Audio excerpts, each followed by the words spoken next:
Good evening friends, मेरे YouTube channel सांगरी lover में आपका स्वागत है। आज हम इस वीडियो में इंग्लिश के टॉपिक हम वॉइस की बात करेंगे। इंग्लिश में जो वॉइस है वो एक बहुत इम्पोर्टेंट इसका पार्ट्स है। एग्जामिनेशन पॉइंट ऑफ व्यू से जो आपका वॉइस है वो बहुत ही ज़्यादा इसे मतलब जो आपका ये एग्जामिनेशन इससे क्वेश्चन पूछे जाते हैं। अब डायरेक्टली हम बात करते हैं वॉइस। ये वॉइस क्या है? ये क्या होता है कि जो वॉइस है फॉर्म ऑफ जो वर्ब है जो उसको इंडिकेट करती है रिलेशनशिप सब्जेक्ट और उसके बीच में, एक्शन के बीच में।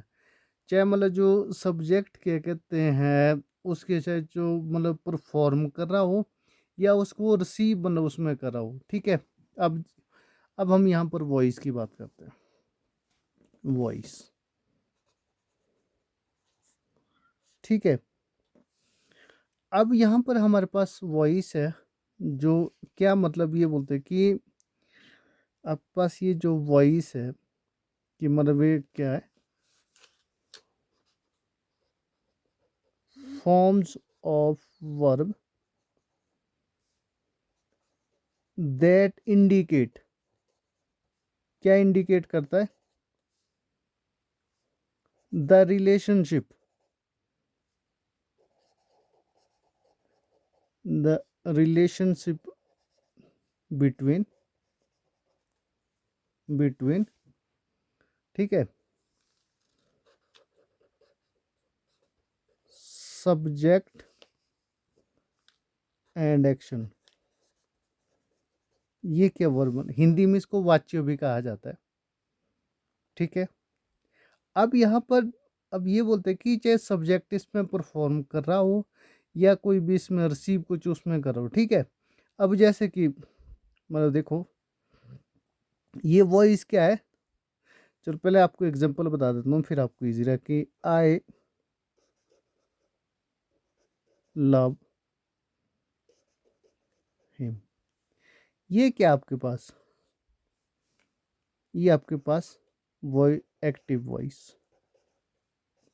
वॉइस कितनी तरह के होते हैं? एक्टिव वॉइस, दूसरा होता है पैसिव वॉइस। अब इसमें क्या है, ये अब जब हमने सेंटेंस में पढ़ा था ये सब्जेक्ट, ठीक है, ये वर्ब, ठीक है, ये ऑब्जेक्ट। अब यहाँ से हमने ये तो क्लियर हमारे पास हो गया, ये सेंटेंस है, ये सिंपल सेंटेंस है। ठीक है।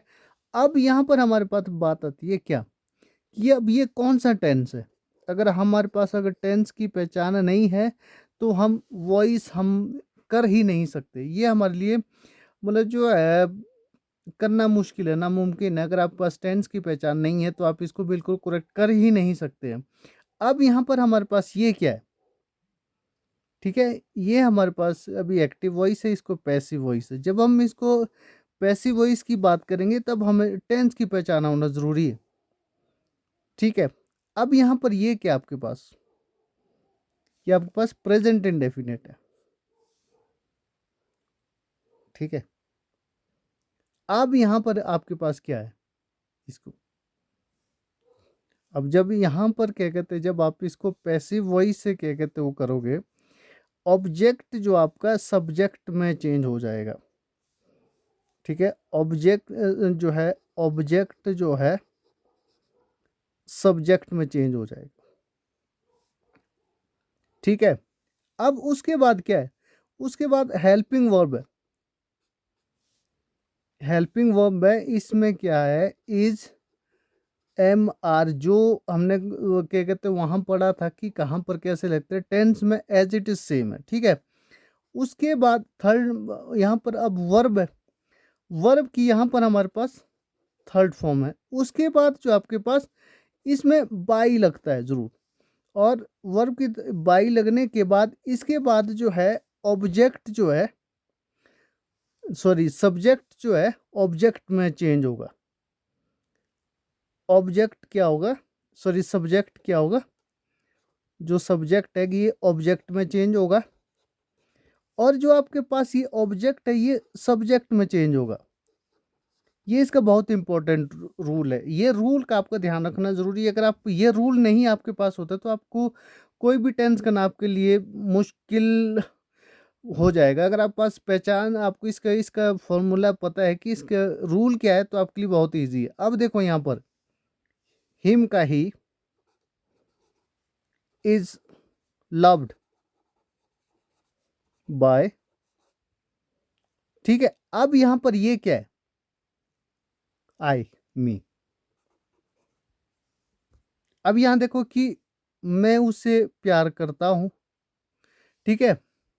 अब यहाँ पर ये क्या, जैसे आपने हिंदी में जब हम बात करेंगे वाच्य परिवर्तन की आपने बात की होगी, तो this is the same one, ठीक है। अब यहाँ पर ही इज लव्ड बाय मी, ये आपके पास क्या हो गया, ये आपके पास पैसिव वॉइस हो गया। ये आपके पास हमने यहाँ पर टेंस किसके बात की, प्रेजेंट इंडेफिनिट की। आज हम ज़्यादा नहीं पढ़ेंगे, हम दो ही करेंगे, पर आपके लिए जो है ये देखने वाली बात है कि अगर हम ज़्यादा सारे इकट्ठे करेंगे आपके लिए कहीं ज़्यादा ना हो जाए, तो इसलिए हम कंटिन्यूस ही करेंगे, ठीक है। अब यहाँ पर इसके बाद ये हो गया। अब यहाँ पर वर्ब की थर्ड फॉर्म, इसको ध्यान देना अपना, ये हेल्पिंग वर्ब आपके पास ये रहेगी, ठीक है। सब्जेक्ट ऑब्जेक्ट सब्जेक्ट में चेंज करना है, बाकी कुछ नहीं। बाकी किसी भी तरह आपके पास है, आपने रूल ये फॉलो करना है, कोई भी किसी भी तरह के पास एग्जाम्पल हो, ठीक है। उसके बाद यहाँ पर आपके पास अगर आपके पास नेगेटिव है तो हेल्पिंग वर्ब के बाद आप क्या करना है, हेल्पिंग वर्ब जो है उसके बाद आपने नॉट लगा देना, ठीक है।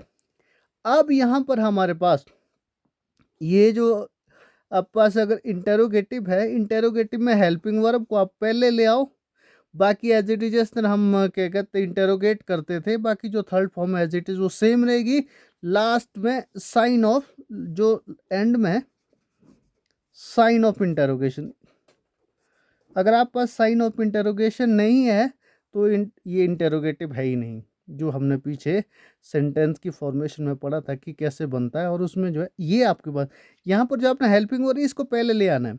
सिमिलर इंटेरोगेटिव नेगेटिव में जैसे हमने पिछले प्रैक्टिस सॉरी क्या कहते हैं हमने टेंस में किया था, तो उसमें वहाँ पर हम नॉट यूज़ करेंगे। पर यहाँ पर आपने ध्यान देना है, अगर टेंस को छोड़कर अगर आपके पास WH फैमिली से ये हो, ठीक है, तब ये कम्प्लीटली चेंज हो जाता है, इसके रूल्स अलग हो जाते हैं। फिर ये जो वॉइस जो है हम जब चेंज करने के बाद ये हम वहाँ पे स्टडी करेंगे, यहाँ पर इसको नहीं करेंगे। यहाँ पर हम हेल्पिंग वर्ब से जो क्वेश्चनिंग आपकी हो रही है, जो हेल्पिंग से इंटेरोगेट हो रहा है, इंटेरोगेटिव और नेगेटिव सेंटेंस है, ये हम यहीं पे पढ़ेंगे, ठीक है। ये तो इसका formula by as it is बाकी सेम है, कोई चेंज नहीं है। अब इसके बाद हमारे पास आता है प्रेजेंट कॉन्टिन्यूस, जैसे कि हमने उसमें क्या कहते हैं वहाँ पर किया था कि सब्जेक्ट वहाँ पर होता था, उसके बाद हेल्पिंग वर्ब होती थी, ठीक है, और उसमें उसके बाद मेन वर्ब होती थी फर्स्ट फॉर्म के साथ, उसके साथ आईएनजी होता था, ठीक है, और उसमें आईएनजी होता था प्लस ऑब्जेक्ट या कोई अदर्स वर्ड होते थे उसमें वो लगता था। अब जैसे मान लो कि he is playing the game, ये क्या है आपके पास, ये आपके पास प्रेजेंट कॉन्टिन्यूस टेंस है, इसका क्या है सिंपल सेंटेंस है।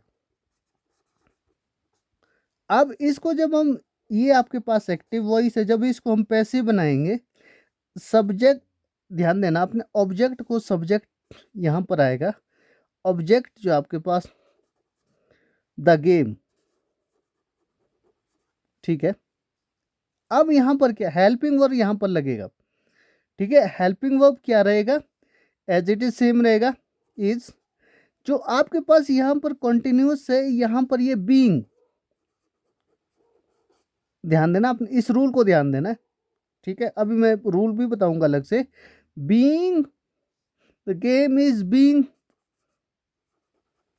प्लेड बाय हिम, ये आपका एक्टिव वॉइस क्या हुआ, ऑब्जेक्ट को सब्जेक्ट में चेंज करना है। उसके बाद आपने सीधा डायरेक्ट क्या करना है, आपने हेल्पिंग वर्ब सेम है, इज एम आर बिल्कुल सेम है जो यहाँ पर, उसके बाद बीइंग आएगा, ठीक है।